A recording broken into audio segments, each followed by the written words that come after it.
to start today's Curriculum Instruction Committee meeting. It is Monday, April 8th. We have a lot of people here, so I'm just going to go around the room if you don't mind. Emily Albright. Julia Olafson. Mike Wolf. Greg Cooper. Rob Early. Steve Miller. Chelsea Serafino. Melanie Hecker. Thank you, and we do have members of the public here today. We have presentations from several different people. So we're going to start with Mrs. Hefter, I believe? Yes? Melanie, with a full-day kindergarten update. All right, so put together a little slideshow on full-day kindergarten. The first slide I'd like to highlight is the Brevance scores. The Brevance is the assessment that we give the children for their incoming kindergarten year. So you'll see the scores are rated above level, on level, below level, severely below level. And it's just, you'll see in 2016 to 17, the spread of the scores, where the children were indicated their progress in 2017, 18, and then 18, 19. So the 16, 17 year, those students are our current second graders right now. That was our first group that came in for full-day kindergarten. And then the 2017, 18 is our current first grade, and 18, 19 is our current kindergartner.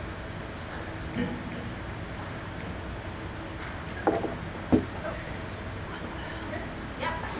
Well, if you go back one second, I just want to put down at the bottom, just to take note, in the 16, 17 year, we had 42 children that were indicated as below level, and 30 full-day kindergarten slots. In 17, 18, there were 65 children below level, based on the below level and severely below level, and then the 18, 19, 96 children were below level, 30 slots. Do you have questions? No. That's okay.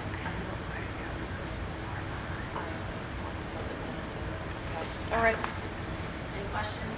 Not yet. Okay. How do we monitor the progress of each student? We do the DIBELS assessment 3 times a year. We progress monitor monthly with the DIBELS. We do kindergarten screenings based on the PA Common Core standards 4 times a year. The F&P, some will call it an F&P, it's a Fountas-Pinnell reading assessment that we utilize. The social and emotional checklist to ensure that we're progressing in social and emotional skills as well. The Go Math end of the year cumulative math test, the standards-based report card 3 times a year, and you'll see the indicators off to the side. The 3, the 2, and the 1 are the indicators for their progress on the report card. And then, just so that you know, the PSSA results will start in their 3rd grade year. So currently, those are our 2nd graders. They will test next year in the 19-20 school year, and then those results will be available in the fall of 2020. That's right. Yep.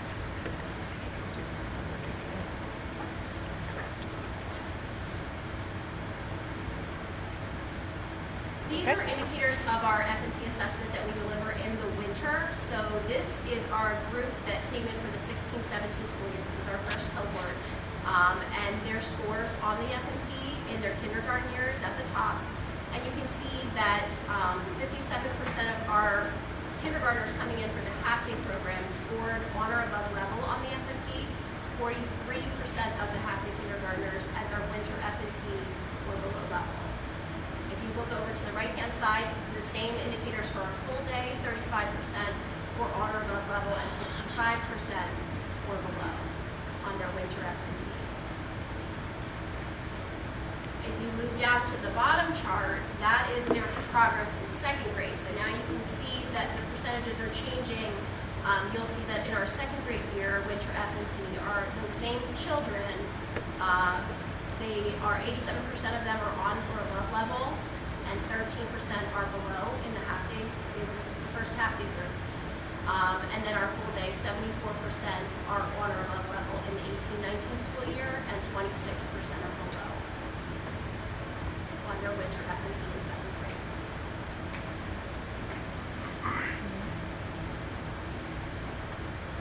Any questions?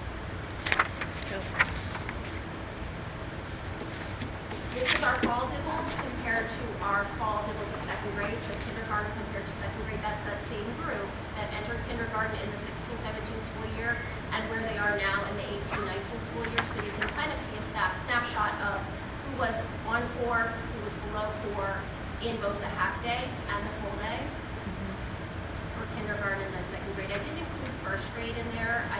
That's okay. I could have, but Yeah, I get it. it's gonna span a little bit more detail from K to.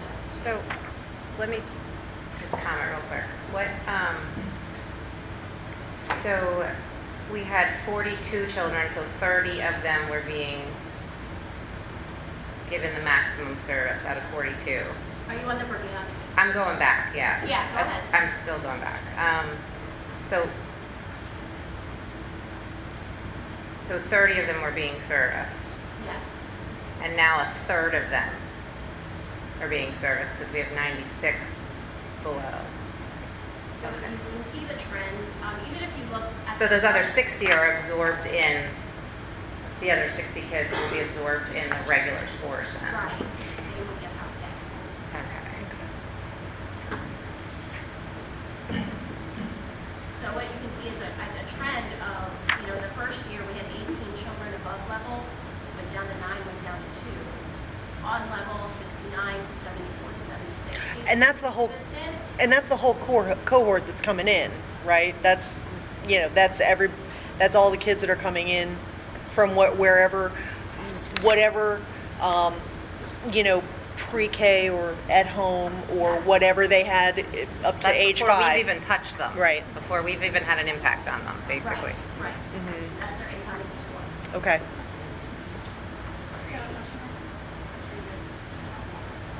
Did you have a question? Oh, no, sorry. No, I didn't know. Can't even look at you. It's like optical illusion. We're good. Yeah.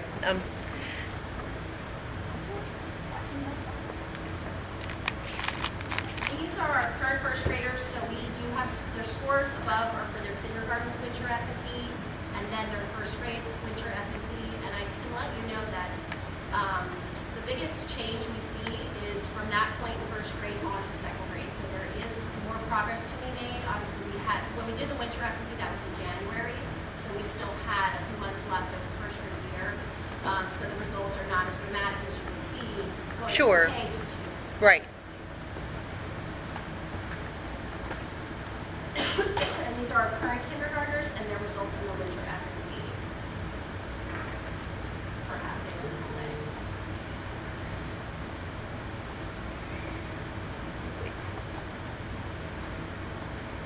day. And again, like Bev had pointed out, this is a group where there's probably an additional 60 children that are not part of a full day program Yes. that probably could Could have benefit benefited from from it, as you can see from the kids that were in kindergarten full day and are now in second grade. Yes, from the incoming advanced score, yes. Okay. Just one indicator of that, there are so many data points that I could give you. Sure. I asked Ms. Smith, our math intervention teacher, to just give me a snapshot of what our math looks like, and the indicator she gave me was counting to 100 as it's a standard for kindergarten. Sure. as a kindergarten. So this is our current second graders. Wow. Their scores are, you'll see counting to 100 in September of 16. So coming in, Mm-hmm. you can see that 90% of our full day kindergartners were below level counting to 100. 50% of our half day kids were below level counting to 100. That's in September. Yeah. And then down below by May, you can see the shift of what happened. So by May 2017, we had 88% of our half day kids able to count to 100, and 97% of our full day kids. It's a skill they work on all the time. Whether they're traveling in the hallway, they're counting. It's just something they do Yep. continually to get them all there. Mm-hmm. And I know that, I remember being told that, the fact that they celebrate the first 100 days Yes. in the whole of We do that every grade. yeah, and they've done it. We've done it for a long time, I know, Yes. and I know that's helping to reinforce that. Having to find 100 of something to send in with your kid, not fun. Those are the results of our first grade group, where they were in September 17 and then May of 2018. Right.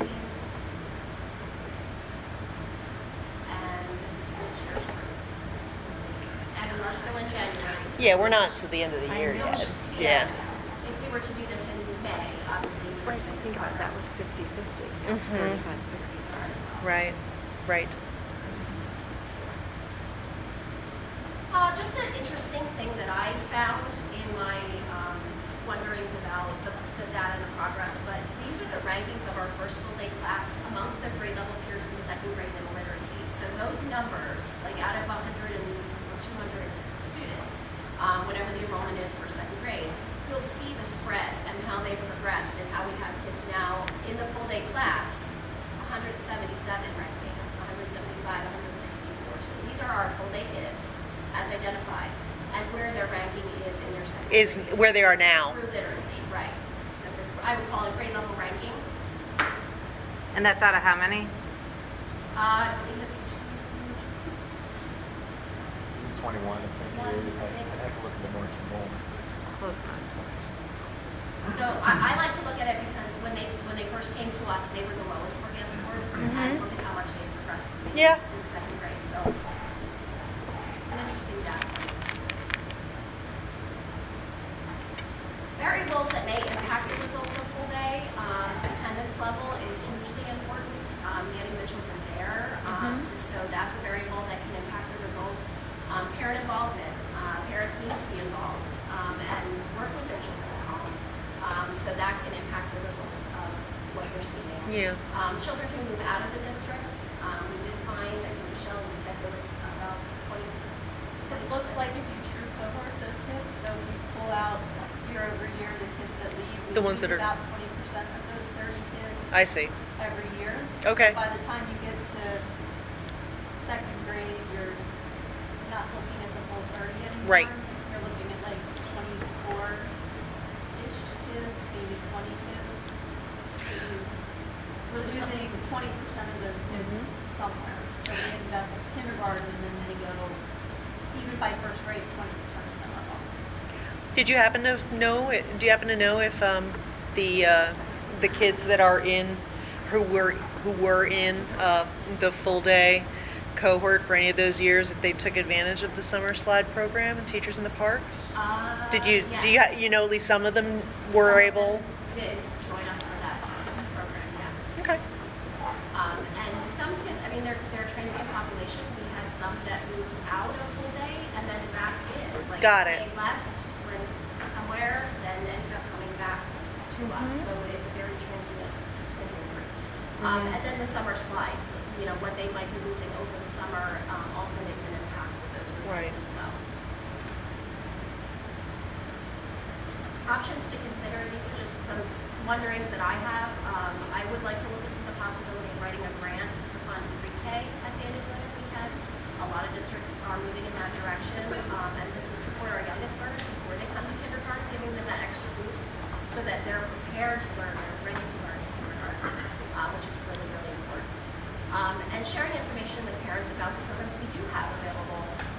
Last year was the first year the BCIU had asked us for data for every child that registered for kindergarten. They wanted to know what programs do they have available to them in our communities. So just getting the information out about the pre-K counts class and the Head Start programs that we have through our BCIU program, so that the children are getting that start. Yeah. When they come to us in kindergarten, I think would be really helpful. Okay. Yeah, we can do it offline, but I did want to talk to you and Dr. Cinciarpino, Dr. Cooper. Somebody came to me to talk to me about the grants that are available for pre-K over last weekend, so I was hoping to talk to you about that. Are these grants, do they repeat every year? That I don't know. It was just a question that I was talking to Dr. Cooper about just the other day as I was working on the presentation. That I don't know. I believe they're federal grants, so I would have to. And the research that I did found that there were a lot of things that were included in them, but they do sunset eventually. Yeah. But there were multiple year grants. They included a lot of things that were not just teacher salary. Yeah, my experience is the ones that I'm familiar with, they're funded like 3 years at a time, but it's typical that they get refunded. You can after the reapply, 3 yeah. years. If Yep. you're reapplying, Right. You're showing that what you've been implementing with Fidelity is with Fidelity, and you're showing some good progress that they continue to fund. Right. I was actually wondering if anyone with a little bit more knowledge of what's going on in the community has any thoughts about what's happening here that our kids aren't getting in ages 3 and 4 before we get them. You know, I mean, are there fewer daycares with education components, or are there just fewer people taking advantage of them? Because I know they're pay situations. You know, any thoughts? Because there's a lot of that you know, a lot of that slide looks you know, like what is going on there, but that's even before we get the kids. Which is why when we first opened our pre-K counts class, we took the streets, we walked to the dental offices, the doctor's offices, posted the flyers for pre-K counts, and when that program first came to Danbury, the pre-K counts class, we wanted our kids to get those slots. So we were, Mrs. Kiesler and I, we walked the streets. Right. Put the flyers up, we said we want our kids to take those slots. Yes. Countywide. Yeah. So Twin Valley kids can come to the Danbury program. We Right. want our kids there. Right. And I mean, you could almost make, if you're looking at this data to see where our kids are compared to where they were when they came in, I think they're much better off for having taken part. It looks like it's pretty obvious that they're better off for having taken part in a full day program. I know there's argument that some of that is lost the further away you get from kindergarten, but you know, they're doing better in second grade than you would have thought when they first came into kindergarten. There's almost like you can make an argument that, you know, whether or not we can afford it is a different thing, but that we could use more classes that are full day. Well, especially if there's 3 times as many kids now. Right. Yeah, just, go ahead. I was just going to ask, how did we decide who gets in if there's 96 kids? Well, it looks like they take all of the severely below that whose parents want them to participate. And it's, I mean, there's no cost issue, but you know, we still have to get the parents to agree to. And then after that, do you just go by like however, you know, from the lowest Most performance? Of those, or some, we do look at the age as well. Okay. So if there's a student that's older, for instance, we had a student that came into the program, Janet says, that was 7 coming into the program. I see. Had no previous background, so we need to look at that as well. We need to get them in a program that boosts their academic. Yeah, and if we ever got to the point where we only have 30 spots and we have more than 30 that are severely below, those are some hard decisions that we then have to make. Right. Good news and not, you know, good news and not so good news, but good news overall for the program. We're very You know, thankful. yeah. We're very thankful for what we Yeah.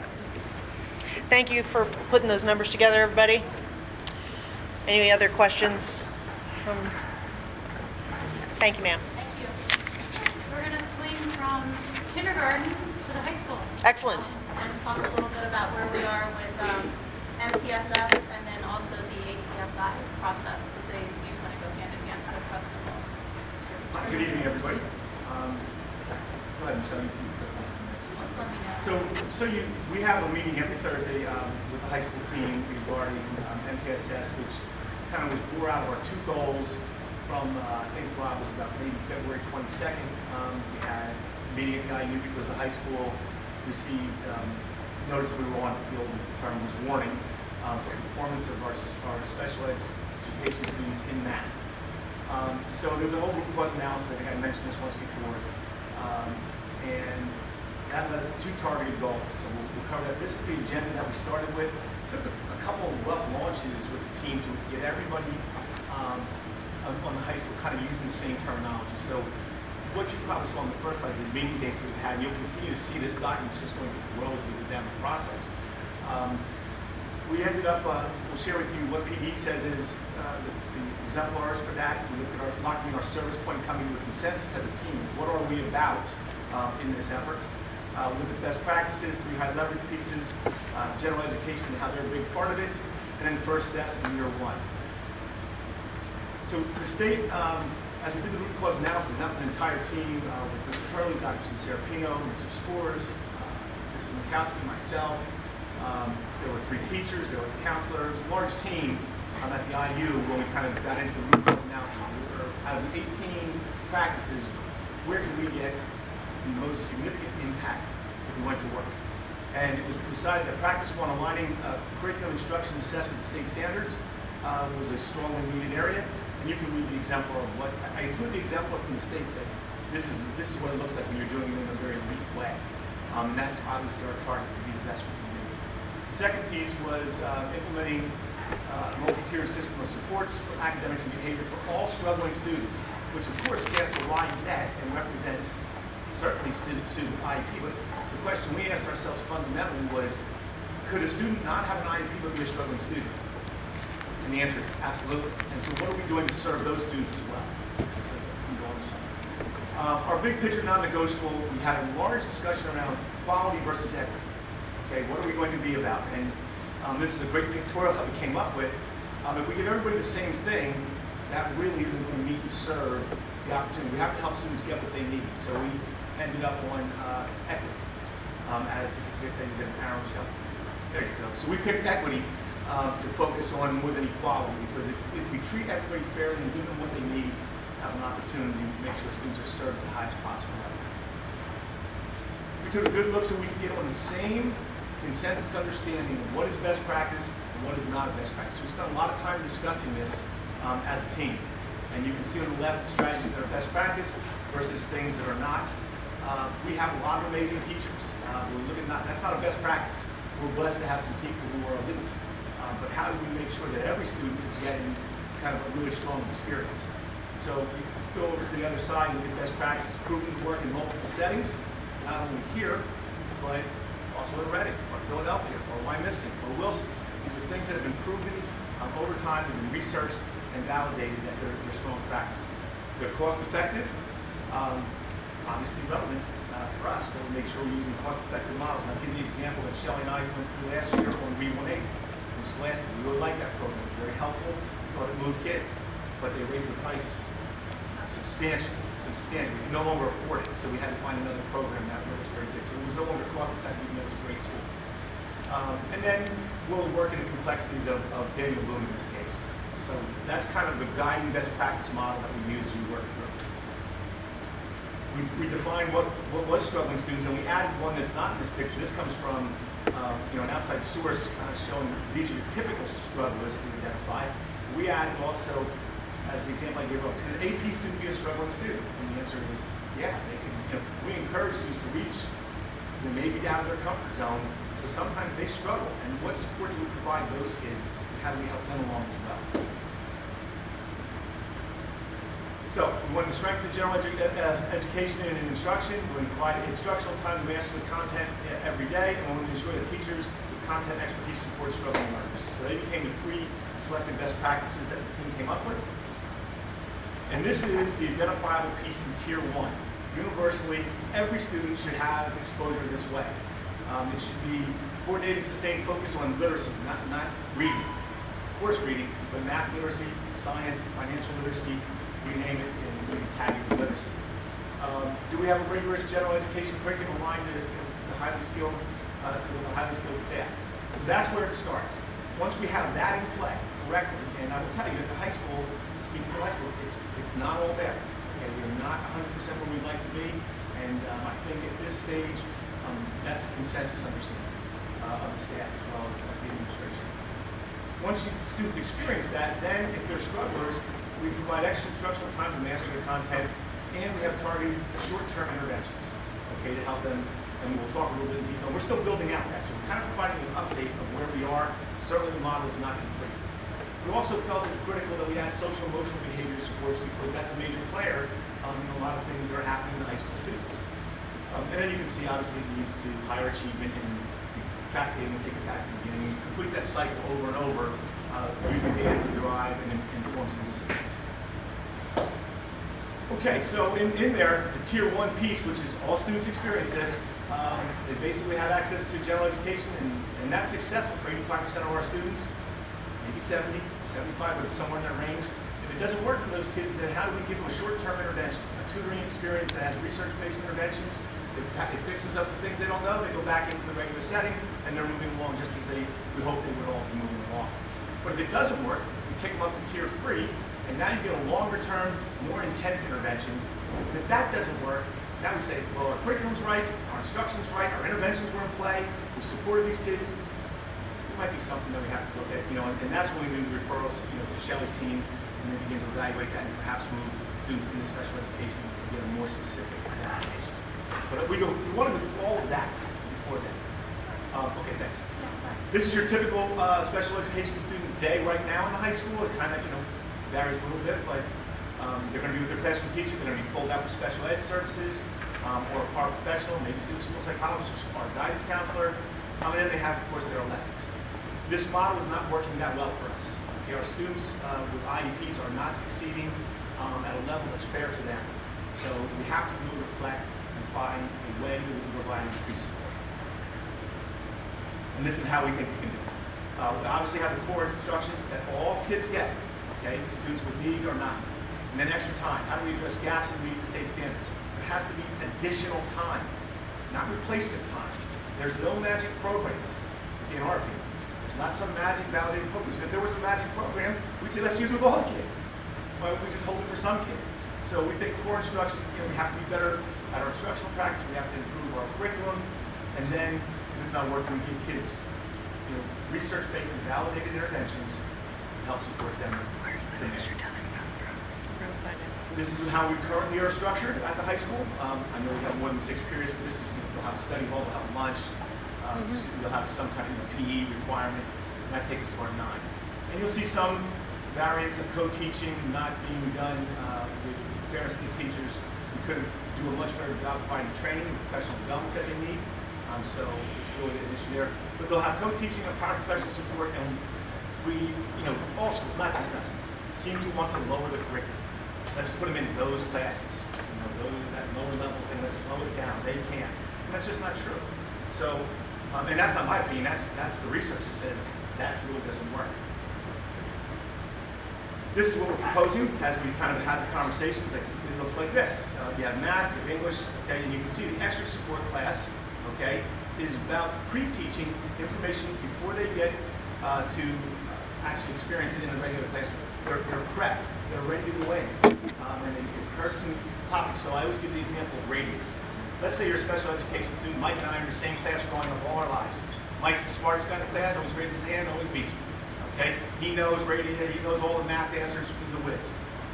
For the first time, because I had a preview class, and my previewing teacher said, taught me the term radius, and now the geometry teacher asked me the question, what is radius? And for the first time in my life, struggling learner my whole life, I raised my hand, and I know the answer before even smart Mike knew it. Now I feel a little bit better. Now I'm more engaged. Now I'm brought in. That's real self-esteem, not candy bars, not pizza parties. That's the kind of stuff we want to do. So look at the rest of the pieces, which you can read for yourself. But we feel like this is an important piece, this extra time. Highly effective teachers. Every struggling student benefits from obviously a highly effective teacher. How do we continue to support our teachers to maximize their effectiveness? And you can see a solid teacher will deliver a year's growth. A really good teacher will be a year and a half. But unfortunately, a teacher who struggles delivers about half a year. And if our students end up catching 2 or 3 teachers who might be struggling, you can see the gap will widen pretty quickly. So there's a role for all of us to play in here. We have to do a significantly better job supporting our teachers. There's no question about that instruction. Currently, this is how we do it on the left-hand side, general support. This is how we kind of are using our special education teachers. We're recommending that we look to the right, develop their content strength at the high school level. So they're strong in ELA, they're strong in math, they're strong in biology. Those 3 keystone trigger courses specifically to help develop them. And we think this is a lot of support and development has to be provided for our staff. And we think this is definitely a much better way to go. This is currently unfairly what we ask our special education teachers to do. Okay? If you have a superstar special education teacher, they can do all those things. There's no doubt about it. But our thought, and the teachers agree, is if we cut those bubbles in half, that's a manageable day for them. That's a manageable thing. We can really give them something that they can handle. So you're talking about developing different expertises with teachers based on their motivation and their skill set. And they become the expert on their staff and deliver certain things. So when we went to visit Boyertown, they had somebody who was an assessment kind of guru, and that's what that person did. They did all the assessments for the kids, with a much higher degree of fidelity than you have 11 teachers do. So we're going to take a look. We don't have the answers yet. We have questions right now on how to look at them. We're going to start moving. The impact of multiple adults in the classroom. It's just something that our team is attentive to because it becomes, having multiple adults is valuable, but it becomes a distractor. And there's evidence and research to support that the regular ed teacher, when the paraprofessional or special ed teacher and co-teacher is in there and begins to engage students who need it, that teacher stops paying a lot of attention to that group. And even kids around that student who don't have IEPs, it's just naturally she starts to segue or he starts to segue over here what his teachers want. So this is an issue that our team wants to address and look at on how we're going to go forward. And we think there are several co-teaching models out there that if we can help folks and give them the right training and help overcome that issue. So, key takeaways, again, strengthen general education and the instruction, provide extra time, and ensure that our teachers have content expertise to help struggling learners. That's it. Questions? We'll try to have some answers. Yeah, I have a question. This obviously is focused on math. Do we have other focuses as well for short? It's not all focused on math. I'm sorry if you took that away. Oh, No, this is focused on all our curriculum. This is a model. Okay, once we do it, when I say tier 1, tier level instruction, that will happen in every content area. okay. I just saw all the bubbles up there, and the only subject was math. Right, and we are on morning for math. Right, it's because of the morning and math, you just use that as a reference. Anybody else have any questions? I guess, how much work do you have left to do? It's a conservative estimate. I think it's about taking steps. So we're not going to load this all in on the staff. So we have a 5-year model build out, okay? And we're looking to build consensus with the team about what are the first steps where they'd like to step in. One of these issues is about how we provide, I think the first step is how we provide increased supports for all students. So there's some look at the schedule right now. We shared some scheduling ideas in terms of time with the team that seems to be gaining traction. More conversations going on. So we'd like to say, Mike, by the end of the year, before next year's schedule, we're going to be able to take step 1 for sure. We have to stay, in terms of the ATSI, we have to. Yeah, I just, how much leeway you get before they feel you've met the acceptable. Rob can probably speak a little bit to what the state's asking on timeline. He just said how much. It's definitely, it's intentionally a 3-year. Yeah. It's intentionally a 3-year program, Yeah. so you can't get out of it in a year. It's intentionally a 3-year program, which I think Right. Preston's I point understand is they want to make that sure you're makes setting sense. something up with thought and it's Right. sustainable. And it's Yeah. recursive, and it's okay to maybe not get it perfect, so you got to go back and take a look at it. So it is intentionally a 3-year process from the state. Thank you. Anything else? Thank you, sir.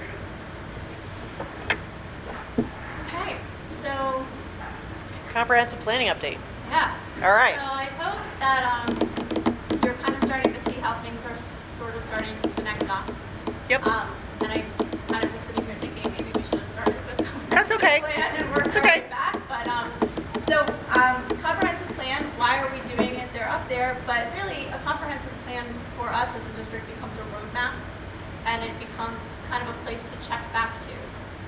Are we hitting our focus areas that we've decided upon? Is everything connecting back to those focus areas?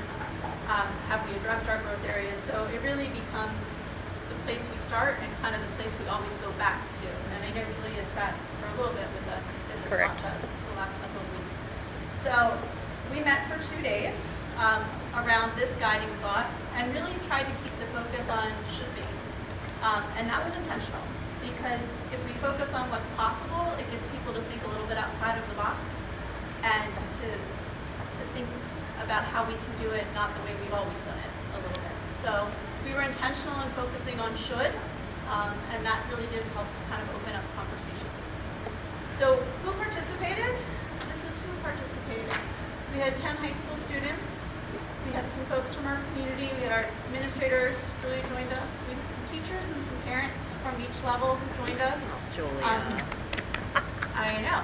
I need, because I think we often sell some of our community members short, so I do want to say that our high school kids, some of them brought themselves, but Klein did actually pick up our high school kids for us.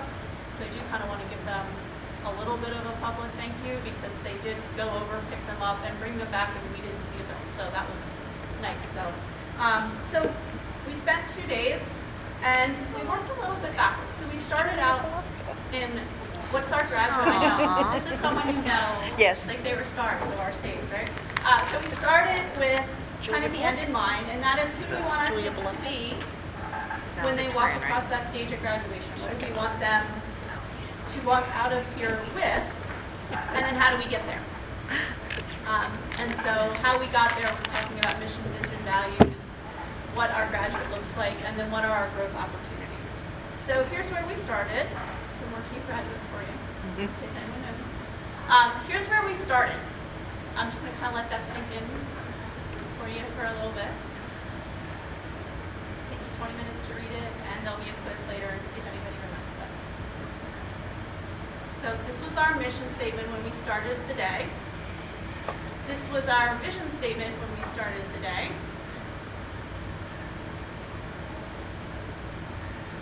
And these were our shared values when we started the day, as were these our shared values when we started the day. And where we ended up at the end of the day is in a much less wordy place with things we were able to define and quantify and that our students and anybody else would find accessible. So we ended up with a mission that we feel like every student and parent and community member can remember, spout back if you ask them, and be able to tell you what that means. Even our youngest learners. And our K-2 staff for those 2 days were really adamant that what we came up with, our kindergarten kids could understand, not just our high school kids. And Mrs. Driehaus, because she's sitting here, was really adamant in saying that no matter how simple it looks, it can always be made deeper for our kids. So we ended up with this as our mission. This is our vision.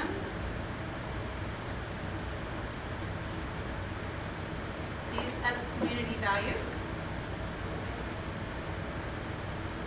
Priority areas. These are still under construction. I feel like I should have put a construction sign there, but they're under construction. And where did we end up with our graduates being life ready? And so, much more succinct. If someone asked you in an elevator what the mission was, you probably could now, with a little bit of training, do that back. Not to interrupt your flow, Yeah. but one thing that I think always happens is that when if you've got a mission statement or a group of goals, every time you realize there's something lacking in them, you start adding on instead of just erase and start over, and that's what you did, and I like that. Thank you. Yeah, this was a good conversation. It was 2 good long days. So obviously room to understand and grow developmentally, but certainly clear to everyone, and I know Dr. Cooper has shared this with some folks he's met with, and the response has been fairly positive. So we are coming back again May 20th. We've done a little bit of semantic work around those words and how they've been presented, especially around the graduate being a person who cares. So that's a little bit different than it came out of the group. So we want to come back to that, make sure everybody that's invested time is okay with that. And especially our students. They are our graduates or will be our graduates, so is what we're working towards actually reflective in their experience? And to their credit, they had absolutely no problem being vocal about their experiences.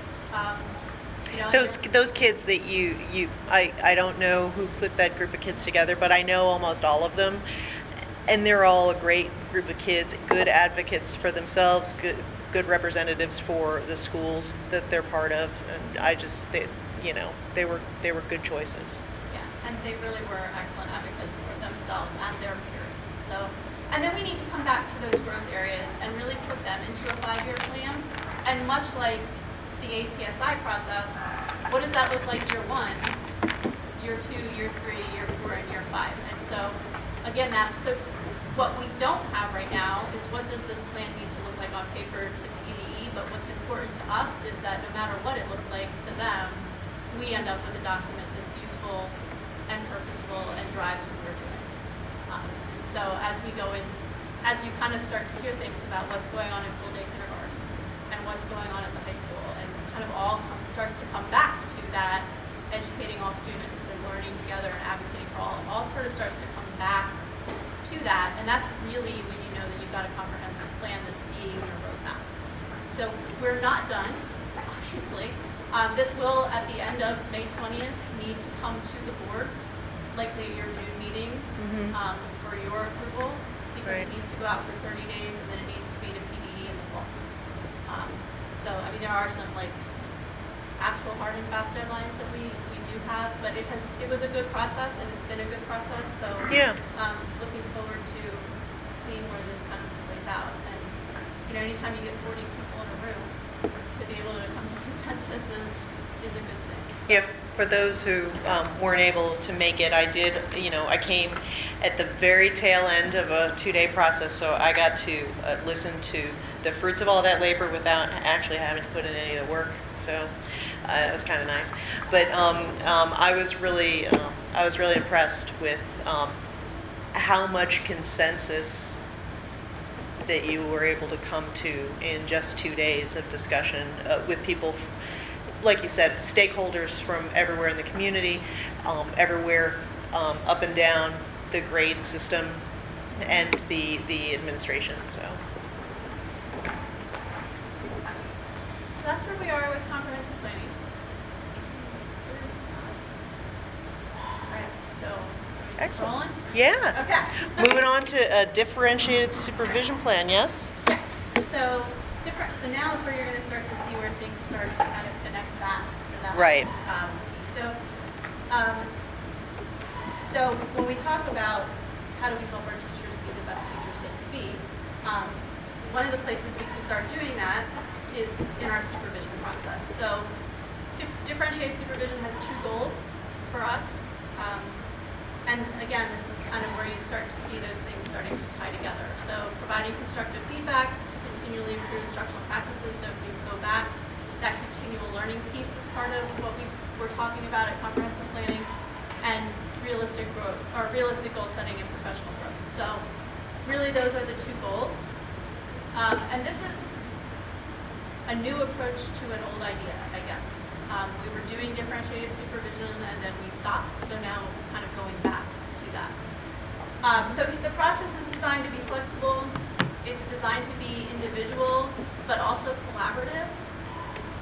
Also designed to be research-based and linked to priorities established in comprehensive planning. So continual training, that culture of investment, those kinds of pieces that are starting to sort of flush out in that comprehensive planning process are supported in this differentiated supervision process, or vice versa.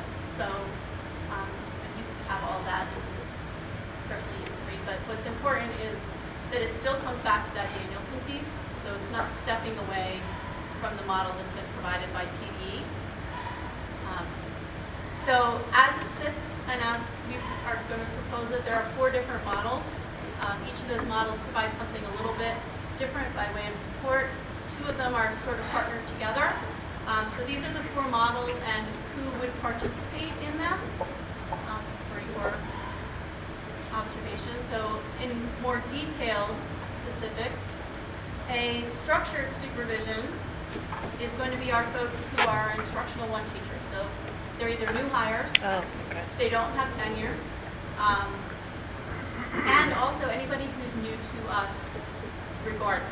So if they are new to Daniel Boone, this is kind of where they go until they have instructional 2. So instructional 2 is you've been here for at least 3 years, you've done induction, you've met the coursework requirement, you've been satisfactory in all of your observations. You'll see where this and induction connects when we talk about induction in the next little piece of this. So structured supervision is just that. It's very structured. It requires teachers to keep a portfolio. It requires the 2 clinical observations and supervision during the course of the year. And then that portfolio supports that clinical supervision. And you'll see in each of these slides that if somebody doesn't meet the goal of satisfactory in their evaluations, they get an opportunity to have an even more structured piece of supervision. In this case, it's a focused supervision because they are our newest professionals. So clinical supervision is what we're currently doing now. That's the observation and the evaluation at the end of the year. So that's what we're currently doing now. In this model, this becomes paired with the differentiated supervision, and it becomes a 3-year process, where clinical supervision is only one of those 3 years. And you'll see in the second two. So this is an available option for anyone who's been satisfactory.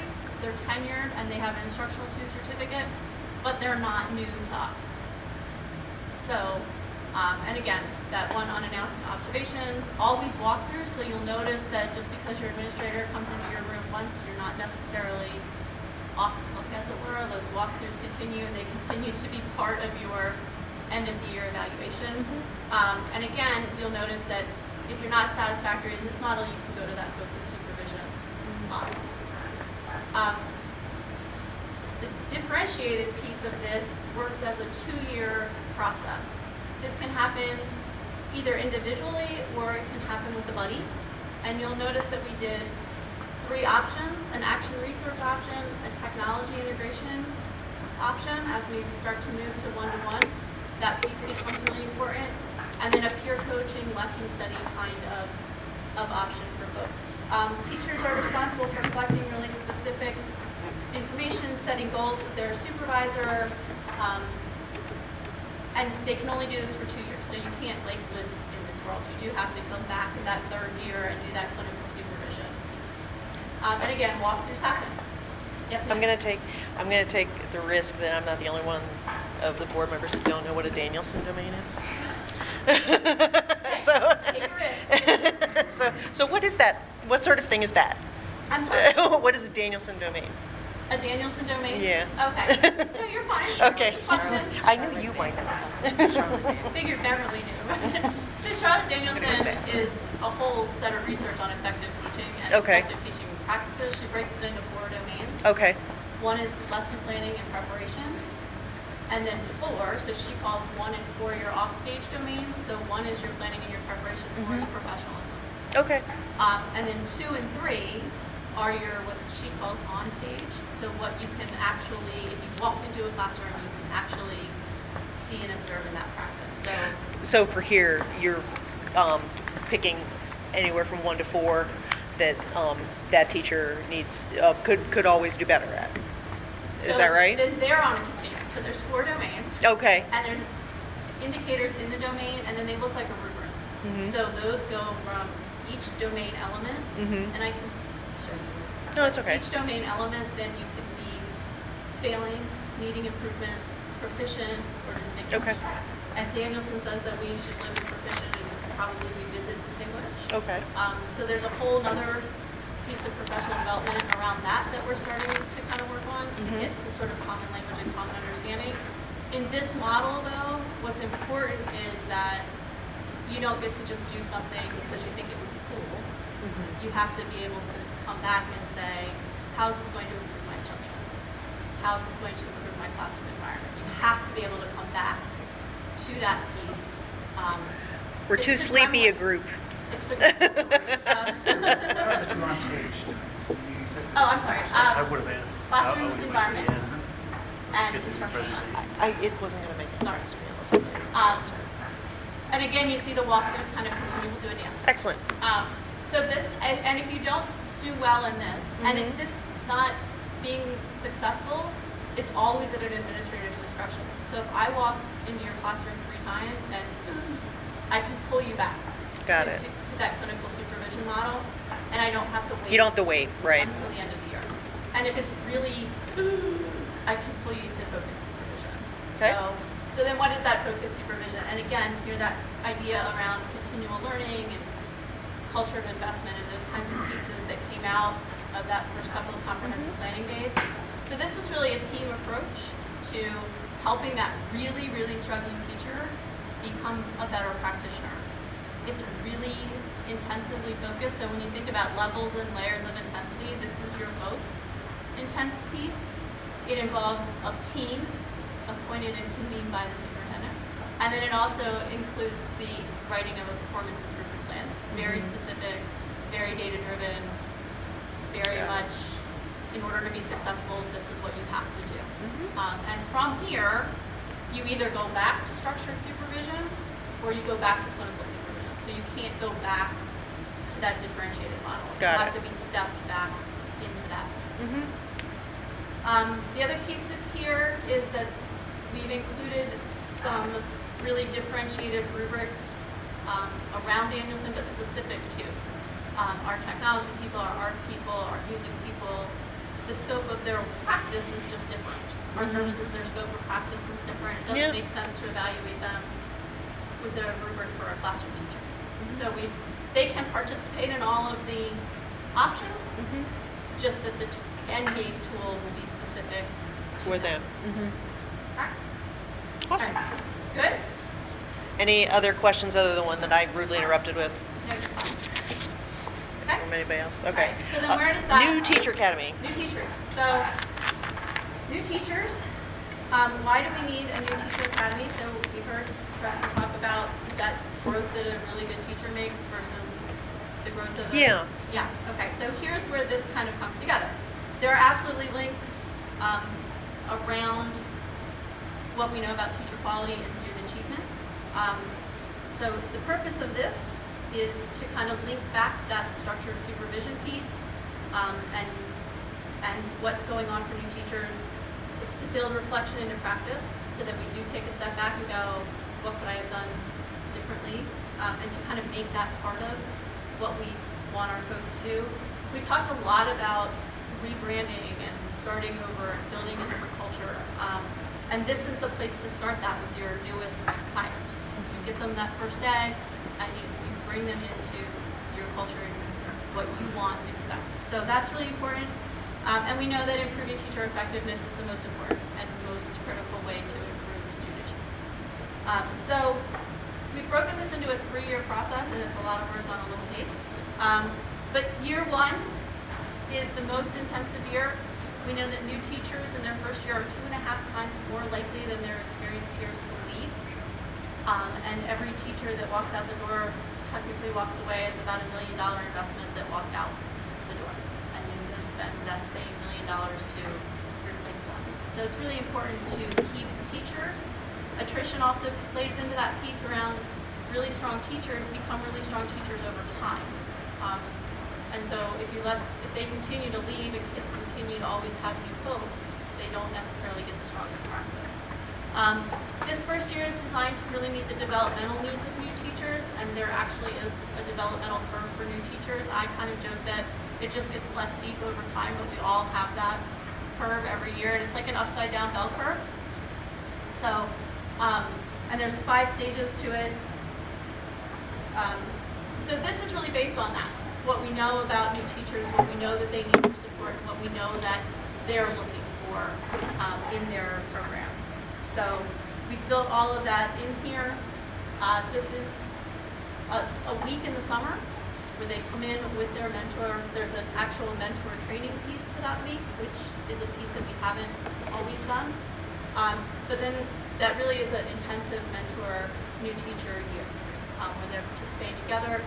We've pulled in some district level meetings, we've pulled in some building level meetings, we're working with principals to kind of talk about what's the content of those building level meetings so that they support the district level meetings. And as you'll see, each year we've added a book.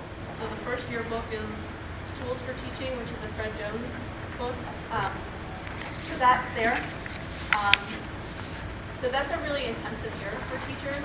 They're keeping that portfolio, so if you think back to that structured supervision model, that portfolio exists in that structured supervision model. They're starting that and working with that on through induction. So those 2 pieces connect. Yes? Is there a differentiation in this for a new teacher just coming out of school, first time in the classroom versus somebody just new to the district but with experience? Not as it sits now. But we would how we talk about where they will fit in the program. So the important piece of especially that summer academy is that that's where you get to start your culture and your expectations, and throughout this first year you do have sort of monthly things where this is how we do it here. So even if you've been somewhere else, how we do it here might be different, and so that becomes important. So in the future, you might be like maybe looking at, maybe combining some of the years, or pulling out the things that even if you taught somewhere else, you got to do these things, or Maybe. I mean, Yeah. for sure you got to go sit with your building principal. yeah, right. Because for sure how somebody does it at the high school here Sure. might be really different. My experience has always been that everybody new to a district participates in year one, I got you. regardless. And while we'd like to think that we differentiate some things, you just don't. Okay. So we've added 2 additional years to this. So year 2, and you'll see, so these are your on-stage domains. So domain 3 is that instructional focus domain. And so the whole of year 2 comes back to that instructional practice. So, okay, you survived your first year. We gave you everything you needed to survive, and that's really important. So now let's really talk about your instructional practice, and let's talk about it in an in-depth manner. Looking at that classroom instruction that works by Bob Marzano. And then again, you'll see, we're pulling folks in for 2 days in the summer. Let's really look at those domains 1 and domains 3, and what does it mean to be consistently proficient? Every day, every lesson. And okay, you might go visit Distinguish, but every day, what does it mean to be consistently proficient? And coming back to that through reflections throughout the year. So again, some district level meetings with that instructional practice focus, and really setting goals and really looking at practice. And what kind of feedback have you been getting? Your principal's been walking through.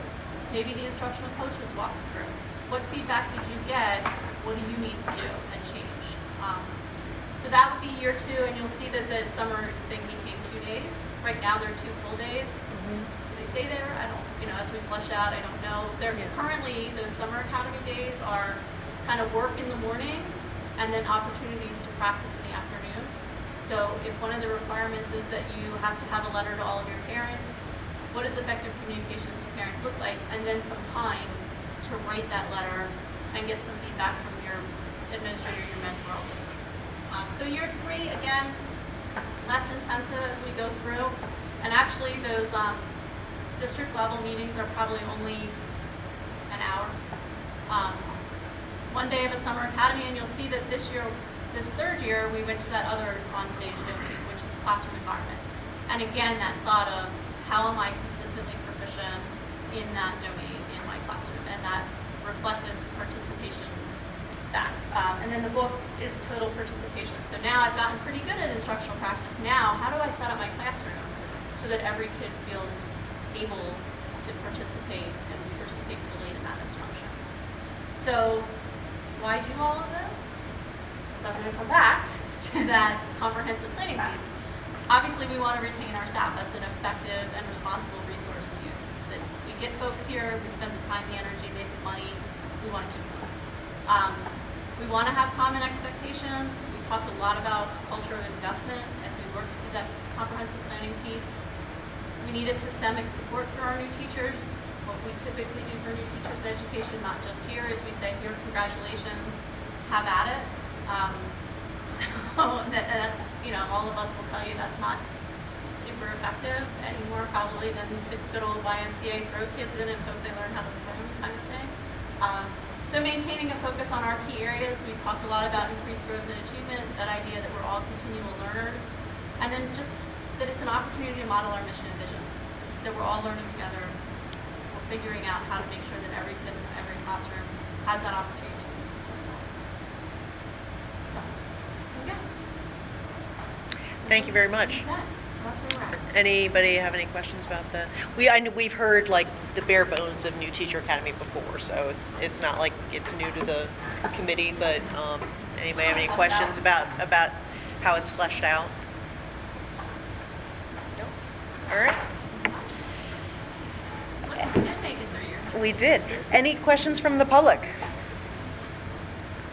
Thank you for coming. Thank you all for coming. And it is after 7. It is 7:02, and I'm going to call the meeting adjourned if no one objects. I will second it.